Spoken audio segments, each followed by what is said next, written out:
کیا صرف دولت اور طاقت کسی ملک کو عظیم بنا سکتی ہے؟ اس ترقی کے پیچھے مزدوروں کی محنت اور خون پسینہ، زندگیوں کی قربانی کی ایک بڑی کہانی ہے۔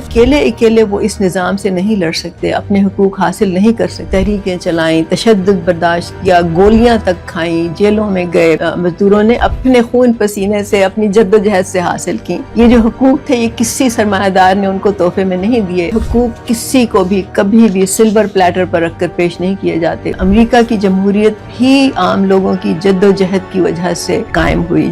جولائی 2026 کو امریکہ کو قائم ہوئے 250 سال ہوئے، اور یہ دن امریکہ میں بہت ہی جوش و خروش سے منایا گیا۔ اب اس میں کوئی شک نہیں ہے کہ امریکہ اس وقت دنیا کی انکنٹیسٹڈ فوجی اور معاشی قوت ہے، لیکن اس سے بھی بڑھ کر امپورٹنٹ بات یہ ہے کہ یہاں پہ شخصی آزادی ہے، ایسی آزادی جس کی مثال شاید یورپ کے کچھ ممالک میں ملتی ہو، لیکن اکثر دنیا کے جو ممالک ہیں اس میں اس کا تصور بھی نہیں کیا جا سکتا۔ یہاں پہ تو جانوروں تک کے حقوق ہیں، لیکن کیا امریکہ شروع سے ہی ایسا ملک تھا؟ کیا صرف دولت اور طاقت کسی ملک کو عظیم بنا سکتی ہے؟ یہ دو بڑے سوال ہیں، اور ان دونوں کا جواب نفی میں ہے۔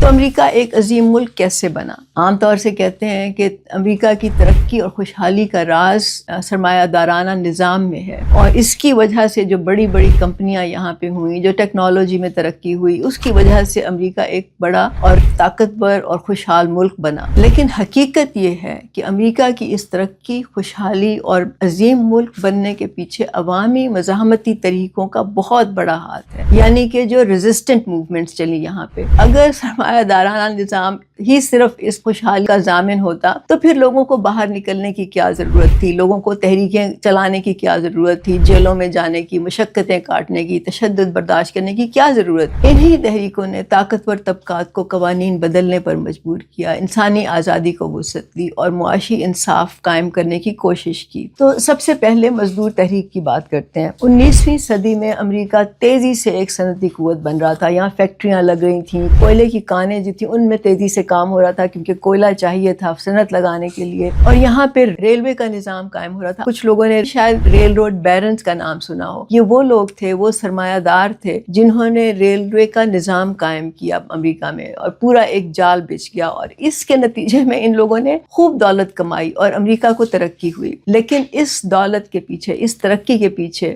مزدوروں کی محنت اور خون پسینہ اور بلکہ زندگیوں کی قربانی کی ایک بڑی کہانی ہے۔ مزدور اس وقت 12 سے 16 گھنٹے کام کرتے تھے، بچے مشقت کرتے تھے، کوئی سوشل سیکیورٹی نہیں تھی، کوئی پینشن نہیں تھی، جب معذور ہو جاتے تھے حادثات میں یا جانیں چلی جاتی تھی اس کا کوئی معاوضہ نہیں ملتا تھا ان کو، کوئی اوور ٹائم نہیں تھا، کسی طرح کی کوئی مراعات نہیں تھی، پورا خاندان کام کرتا تھا، محنت کرتا تھا، لیکن اس کے باوجود غربت سے نہیں نکل سکتا تھا۔ تو آخر کار مزدوروں کو سمجھ آئی کہ اکیلے وہ اس نظام سے نہیں لڑ سکتے، اپنے حقوق حاصل نہیں کر سکتے، تو انہوں نے یونینز بنانی شروع کی، اس کے لیے ہڑتالیں کی، تحریکیں چلائیں، تشدد برداشت کیا، گولیاں تک کھائیں، جیلوں میں گئے۔ جو 1886 میں ایک شکاگو میں جو تحریک چلی جو ہے مارکیٹ کے نام سے مشہور ہے، وہ تحریک ایک علامت بن گئی مزدوروں کے 8 گھنٹے کام کرنے کے اوقات فکس کرنے کے مطالبے کی۔ وہاں پہ بہت سے لوگوں نے جب احتجاج کیا تو وہاں پہ پولیس نے گولیاں چلائیں، بہت سے لوگ مرے، ان پہ قتل کے الزامات لگے، ان پہ مقدمات ہوئے، جیلیں کاٹی انہوں نے، اور کئیوں کو تو پھانسیاں بھی ہوئیں۔ اس طرح کی اور بہت سی تحریکیں تھیں، جس میں پلمن ہڑتال ہے، فلنٹ سٹ ڈاؤن تحریک ہے، اور ان تحریکوں نے بڑی بڑی کمپنیوں کو مجبور کر دیا کہ وہ یونینز کو ایکنالج کریں، یونینز کو مانیں، اور اسی جدوجہد کا نتیجہ تھا کہ 8 گھنٹے کام کرنے کے اوقات فکس ہوئے، اوور ٹائم کی اجازت ملی، اسی طرح پینشن، سوشل سیکیورٹی، زخمی ہونے کی صورت میں معاوضہ، اور یہ ساری جو مراعات تھیں یہ مزدوروں نے اپنے خون پسینے سے، اپنی جدوجہد سے حاصل کی۔ یہ جو حقوق تھے یہ کسی سرمایہ دار نے ان کو تحفے میں نہیں دیے۔ اس وقت کے جو سرمایہ دار تھے، بلکہ اب بھی وہ اتنے ہی ظالم تھے، اتنے ہی سخت دل تھے جتنے پاکستان کے سرمایہ دار ہیں۔ اور یہ یاد رکھیں کہ حقوق کسی کو بھی کبھی بھی سلور پلیٹر پر رکھ کر پیش نہیں کیے جاتے، اس کے لیے سٹرگل کرنی پڑتی ہے، اپنے حقوق مانگنے پڑتے ہیں، بلکہ کئی دفعہ چھیننے پڑتے ہیں اور کئی دفعہ تو آپ کو یہ معلوم ہوتا ہے کہ آپ جو یہ جدوجہد کر رہے ہیں، جو قربانیاں دے رہے ہیں، اس کے جو ثمرات ہیں، اس کے جو فائدے ہیں، وہ آپ کی زندگی میں آپ کو نہیں ملیں گے، وہ آئندہ آئندہ آنے والی نسلوں کے لیے ہوں گے. جیسے اقبال نے کہا تھا نا کہ جس کا عمل ہے بے غرض اس کی جزا کچھ اور ہے، پور و خیام سے گزر بادہ و جام سے گزر. تو یہ وہ لوگ تھے. لیکن یہ صرف مزدوروں کی کہانی نہیں ہے. امریکہ کی جمہوریت بھی عام لوگوں کی جد و جہد کی وجہ سے قائم ہوئی. امریکہ جب آزاد ہوا تھا تو اس وقت ووٹ دینے کا حق صرف چند لوگوں کو تھا، صرف ان سفید فام مردوں کو تھا جن کے پاس پراپرٹی تھی. باقی تمام جو پاپولیشن تھی، مطلب تمام عورتیں اور غلاموں کو خیر حق سوال ہی پیدا نہیں ہوتا کہ ووٹنگ کا حق ملا ہو. بہت سی مذہبی منورٹیز جو تھیں وہ بھی اس میں شامل تھیں. بہت سے طبقات تھے ایسے، ایون کہ سفید فام مرد جن کے پاس پراپرٹی نہیں تھی ان کو بھی ووٹ دینے کا حق نہیں تھا. اور آپ کو معلوم ہے کہ یہ امریکہ کی کل آبادی کا صرف 6% حصہ تھے. مطلب کہ صرف 6% آبادی جو تھی وہ پورے ملک کے لیے فیصلے کرنے کی مجاز تھی. تو یہ تو آہستہ آہستہ عام لوگوں نے جد و جہد کی، تحریکیں چلائیں، اس کے بعد ان کو ووٹ کا حق ملا. یہ سفید فام مردوں سے شروع ہوا. اس کے بعد جو افریقی نژاد امریکن تھے، یعنی جو سیاہ فام لوگ تھے، انہوں نے اپنی آزادی کی، غلامی کو ختم کرنے کی جنگ لڑی. بلکہ وہاں پہ تو خانہ جنگی ہو گئی. کسی کو پتہ نہیں تھا کہ اس جنگ کے بعد امریکہ ایک امریکہ رہے گا یا 2 حصوں میں کٹ جائے گا. اور اس تحریک کو، غلامی کو ختم کرنے میں 1 صدی سے اوپر کا وقت جو تھا وہ لگ گیا. اور اس کے بعد بھی جب ان کی غلامی ختم کرنے کا قانون پاس ہو گیا، اس کے بعد بھی ان کو پورے حقوق نہیں حاصل ہوئے. اس کے لیے پھر سول رائٹس موومنٹ چلی جس کو کہ مارٹن لوتھر کنگ نے لیڈ کیا. اور یہ وہ وقت تھا جب ہزاروں سیاہ فام لوگ سڑکوں پہ نکلے اپنے حقوق کے لیے. مارٹن لوتھر کنگ نے ان کو لیڈ کیا اور اس نے جو تقریر کی آئی ہیو اے ڈریم، اس تقریر نے تو امریکہ کو ہلا کے رکھ دیا. ان لوگوں نے گرفتاریاں دیں، تشدد برداشت کیے، لیکن اپنے حق سے دستبردار نہیں ہوئے. اور آخر کار سول رائٹس ایکٹ جو تھا وہ منظور ہوا، ووٹنگ رائٹ ایکٹ منظور ہوا. لیکن اس کے بعد بھی ان کو ابھی تک برابری نہیں ملی. ابھی تک ان کی سٹرگل جاری ہے. ابھی تک نسلی تعصب کے باقیات جو ہیں وہ اس معاشرے میں موجود ہیں. تو اس طرح کے جو پروسیسز ہوتے ہیں وہ ایک دم سے ختم نہیں ہوتے. ان کو ٹائم لگتا ہے. اس کے لیے مستقل مزاجی کی ضرورت ہوتی ہے، ثابت قدمی کی ضرورت ہوتی ہے. اسی طرح خواتین کو تقریباً 70 برس لگ گئے اپنے ووٹنگ کے رائٹس حاصل کرنے میں. امریکہ میں عورتوں کو 1920 میں ووٹ دینے کا حق ملا. یہ دیکھ لیں کہ امریکہ کے قائم ہونے کے 150 سال کے بعد عورتیں جو تھیں وہ ووٹ دے سکتی تھیں. تو پاکستان میں تو آپ آزاد ہوتے ہی ہر ایک شہری کو ووٹ کا حق ہے. ابھی بھی کچھ ناانصافیاں ہیں جن کو دور کرنے کی ضرورت ہے، لیکن کاش کہ ہمارے لوگ اپنے ووٹنگ کے رائٹ کا حق جو ہے وہ صحیح طور سے استعمال کر سکتے. ان کو پتہ ہوتا کہ کس بنیاد پہ کس کو ووٹ دینا ہے. لیکن یہ بھی ایک پروسیس ہے جو کہ برابری پارٹی ایڈریس کرنے کی کوشش کر رہی ہے، لوگوں کو شعور دلانے کی کوشش کر رہی ہے، سمجھانے کی کوشش کر رہی ہے. تو امریکہ کی جو ترقی ہے، جو خوشحالی ہے، جو اس وقت اس کی ایک طاقت ہے، قوت ہے، چاہے وہ فوجی ہو، چاہے وہ سیاسی ہو، چاہے وہ معاشی ہو، اس کے پیچھے ایک بہت لمبی کہانی ہے عوامی تحریکوں کی، لوگوں کی مزاحمت کی، لوگوں کے خون پسینے کی، لوگوں کی محنت کی. اور بہت سے ایسے لوگ ہیں جنہوں نے محنت کی لیکن یہ چیزیں جو تھیں ان کی زندگی گزر جانے کے بعد یہ ان کو ملیں. معاشی انصاف کے لیے مزدوروں کی تحریک، جمہوری رائٹس کے لیے ووٹنگ حاصل کرنے کی تحریک، معاشی انصاف کے لیے مزدوروں کی تحریکیں تھیں. پھر اس کے بعد سیاسی مساوات کے لیے ووٹنگ کا حق لینے کی تحریک تھی، انسانی آزادی کے لیے غلامی کے خاتمے کی تحریک تھی، ایون کہ سول وار تھی. خواتین کی تحریکیں تھیں جو کہ برابری کی بنیاد پہ ووٹ کا حق حاصل کرنے کے لیے تھیں. اس کے علاوہ اور بھی بہت سی تحریکیں تھیں. اور یہ یاد رہے کہ امریکہ میں یہ تحریکیں اب بھی چل رہی ہیں، کیونکہ یہاں پہ بھی ابھی تک پوری طرح سے برابری کا نظام قائم نہیں ہوا.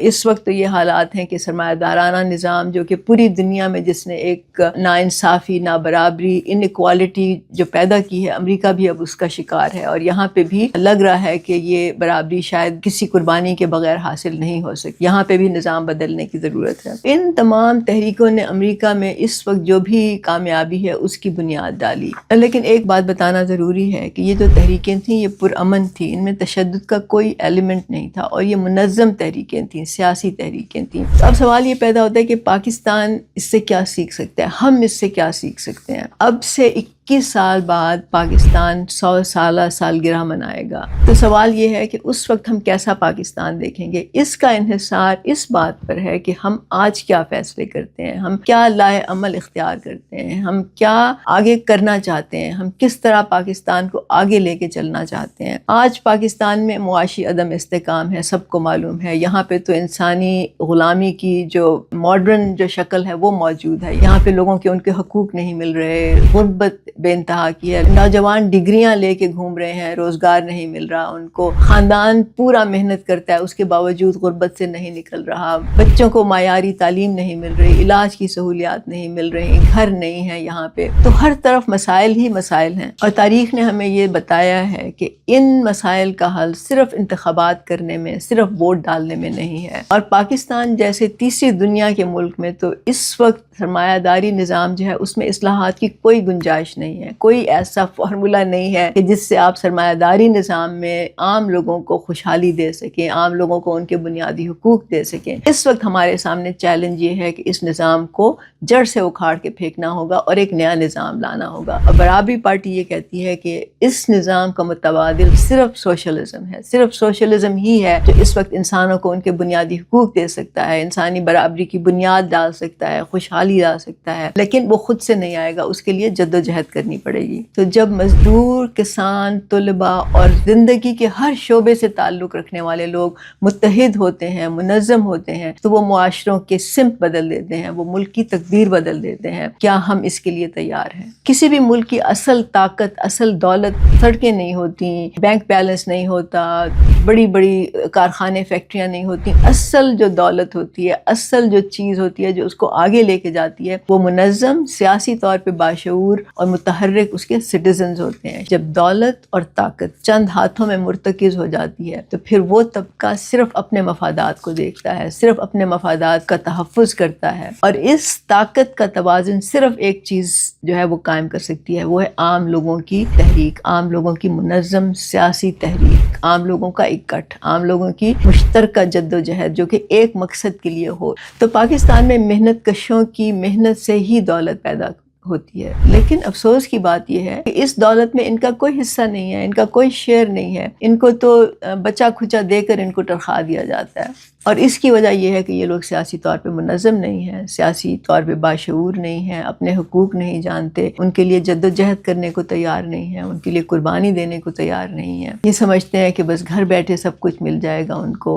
خدا پہ یقین رکھ کے بیٹھے ہیں کہ خدا ان کے مسئلے حل کرے گا، لیکن خدا نے تو آپ کو اس دنیا میں بااختیار بنا کے بھیجا ہے، آپ کو اشرف المخلوقات بنا کے بھیجا ہے، آپ کو اپنا نائب بنا کے اس دنیا میں بھیجا ہے، عقل دی ہے، آپ کو صلاحیت دی ہے کہ آپ اس دنیا کو ٹھیک کریں، اس دنیا کا نظام بنائیں، لیکن آپ جو ہیں وہ مجھے نہیں معلوم کہ کیا سوچ کے آپ لوگ چپ ہیں، کچھ نہیں بات کر رہے، اٹھ نہیں رہے، صرف باتیں کرنے میں ماہر ہیں۔ پرابلم یہ ہے کہ ہم سیاست کو صرف انتخابات اور شخصیات اور نعروں کی سیاست کو ہم سیاست سمجھتے ہیں، ہم ایشوز پہ سیاست نہیں کرتے، ہم نظریے پہ سیاست نہیں کرتے۔ اس وقت پاکستان کو ایک بڑی عوامی تحریک کی ضرورت ہے، اور اس عوامی تحریک کو ایک پلیٹ فارم کی ضرورت ہے۔ تو یاد رکھیں کہ برابری پارٹی اس وقت جو ملک کی سب سے بڑی سوشلسٹ پارٹی ہے، وہی آپ کو یہ پلیٹ فارم مہیا کر سکتی ہے، وہیں آ کے آپ متحد ہو سکتے ہیں، منظم ہو سکتے ہیں۔ کوئی اور پارٹی آپ کو یہ جگہ بھی نہیں دے گی، کوئی آپ کو یہ اپرچونٹی نہیں دے گی کہ آپ وہاں کے منظم ہو، بلکہ آپ کو یہ تمام جو سرمایہ دارانہ پارٹیاں یہ آپ کو ڈسکریج کریں گی، یہ آپ کو سائیڈ لائن کریں گی۔ صرف برابری پارٹی ہے جو کہ آپ کو انوائٹ کرتی ہے، آپ کو دعوت دیتی ہے کہ آپ آئیں اور سیاست میں لیڈر بنیں، تبھی آپ اس ملک میں کچھ کر سکتے ہیں۔ تو ہمارا مقصد کیا ہے؟ ہمارا مقصد یہ ہے، اور اس پہ ہی ہم چاہتے ہیں کہ ایک تحریک اٹھے کہ اس